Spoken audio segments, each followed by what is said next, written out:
Good afternoon and thank you for joining me today. You will be aware of the controversy surrounding the Corporation of Hamilton Corporation during the tenure of the current administration, Team Hamilton, dating back to 2013, when the Ombudsman reported grave concerns of maladministration relating to the waterfront development.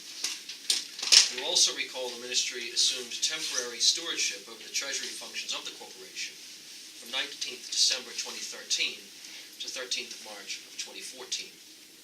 During that time, my ministry prepared a code of ethics and conduct, as well as a municipal council meeting guide, and the Ministry of Finance prepared a robust set of financial instructions in accordance with amendments to the Act in an effort to assist the corporation in better managing its financial and day-to-day operations. There was also a commitment by the ministry to have ongoing meetings with the corporation. I am pleased to report that the Mayor and I have met regularly to try and move the city in the right direction.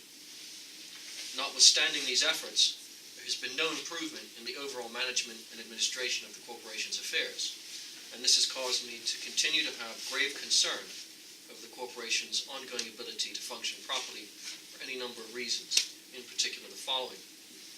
A few members of the council remain steadfast in their attempts to bring legal action against the government in a number of areas, despite there being a lack of unanimity, and the Mayor's consequent instructions not to proceed. The unauthorized actions of these few members of the council make absolutely no sense, and they have resulted in a misuse of the taxpayers' funds, the very same funds the government and the council are expected to manage efficiently. The Mayor's curtailment of the day-to-day business of the corporation as a result of the council failing to abide by the municipal council meeting guide. My concern relating to the subsequent open and very public call by certain council members for the Mayor to resign.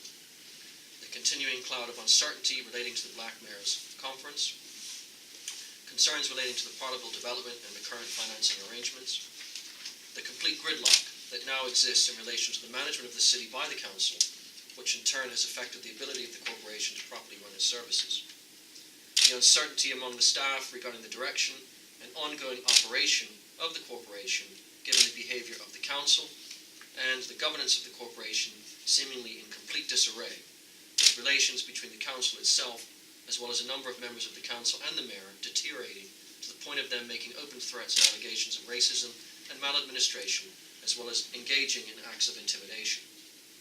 Since the Code of Ethics and Conduct, the Municipal Council Meeting Guide, and financial instructions were put in place last year, it was hoped that the council would get their affairs in order using these documents as their guide, and that the Mayor would be able to properly exercise his authority over the council. Unfortunately, this has not been the case, as recent events have demonstrated. Last Thursday, I stood before you after meeting with the council in an effort to bring a measure of calm, which was sparked by the media release calling for the Mayor's resignation. In truth, I left Thursday's meeting with the council rather annoyed. Whilst there appeared to be common ground reached in respect of concerns relating to a number of issues, and whilst the conversations were frank, it was quite evident the council was not operating in unison, and the general conduct of the council was certainly not in accordance with the established good governance principles. More importantly, it was clear to me that the current council is incapable of conducting its affairs properly, with the result that the ongoing administration of and provision of services by the corporation is in serious jeopardy and will continue to deteriorate in the absence of intervention by me. On Friday, Cabinet determined that, in accordance with Section 7B6 of the Municipalities Act 1923, which reads where, due to the poor state of any of a corporation's infrastructure or services, as a result of force majeure, maladministration, disrepair, or lack of funding, the Minister believes that it is in the public interest for the government to temporarily assume stewardship of a corporation's infrastructure, function, or service in order to repair or maintain it. Those particular items may, with the approval of Cabinet, be temporarily removed from the stewardship of the corporation. Effective immediately, I, with Cabinet's authority, should assume temporary stewardship over the governance of the Corporation of Hamilton. So what does this mean in practice? The Chief Operating Officer will continue to run the day-to-day operations of the corporation. Any major financial or operational decisions shall have the oversight of the Ministry. Anything outside of the corporation's policies will require consultation with the Ministry. The current Council will have no authority to make decisions, pass any resolutions, or interfere with the day-to-day operations of the corporation, although I will continue to consult with the Mayor and the Council during this period of temporary stewardship. It is my hope that the decision to assume temporary stewardship of the corporation will be respected by the Council, and that the COO and his team will be left free to manage the day-to-day operations of the corporation without interference. The Mayor is supportive of this decision, as he is quite cognizant of the larger picture, which sees Bermuda now placed on the international map with the prestigious America's Cup heading to our shores, along with many other projects of national importance and train an effort by this government to get our economy on track. Before I conclude, I would like to confirm that Cabinet's decision that I assume temporary stewardship of the Corporation of Hamilton will have no impact on the Corporation of St. George's, so I'm quite happy with what the Mayor and his team are doing in the town of St. George's.